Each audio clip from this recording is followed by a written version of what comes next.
జీవిస్తుంది నేను కాదు, నా యందు క్రీస్తు యేసు జీవిస్తున్నాడు. ఆమేన్. హల్లెలూయా. పౌలు ఒక రోజు ఒకలాగా జీవించలేదు. రాళ్లతో కొడితే కూడా అతనికి కోపం రాలేదు. రాళ్లతో కొడితే కోపం రాలా.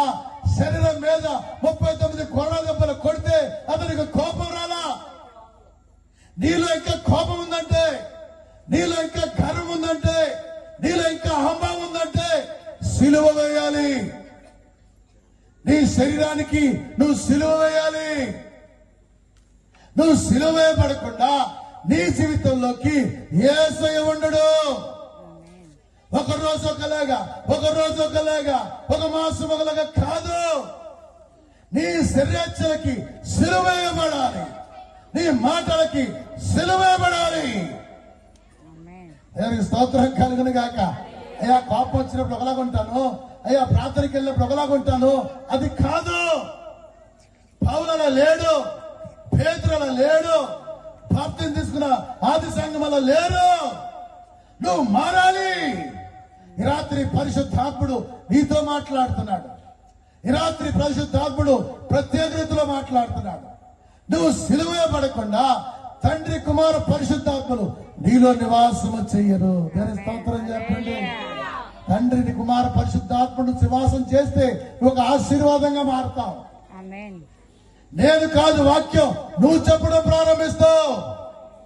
నీలో ఉండి దేవుడు అద్భుతాలు చేయబోతాడు, సూచనలు చేయబోతాడు, మహత్కార్యాలు చేయబోతాడు. ఎన్నాళ్ళు ఈ పాపములో ఈ పాపలోకములో ఆలోచనలు కలిగి ఉంటావు. సిలువ వేయబడు. సిలువను మోయి కాదు. ఇలాంటి ఒక శక్తి, దైవ శక్తి, నిన్ను బలపరిచే శక్తి, పరిశుద్ధాత్మ శక్తి నీతో మాట్లాడబోతుంది, నేను స్థిరపరచబోతుంది. ప్రభువా ఒక్కసారి ఆ పాపి నేనేనాయనా, ఆ పాపి నేనేనాయనా.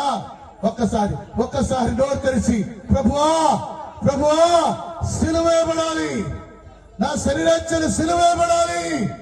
ఒక్కసారి ప్రభువా అంటూ కన్ను మూసుకో. దేవుని బిడ్డ నువ్వు కన్ను మూసుకో, నువ్వు ప్రార్థన చేయటం మొదలు పెట్టు. ఈ రాత్రి దేవుని యొక్క శక్తి, పరిశుద్ధాత్మ శక్తి నీ మీదకి రానే ఉంది. దేవుని యొక్క అభిషేకం నేను తాకనే ఉంది, నేను బలపరచనే ఉంది.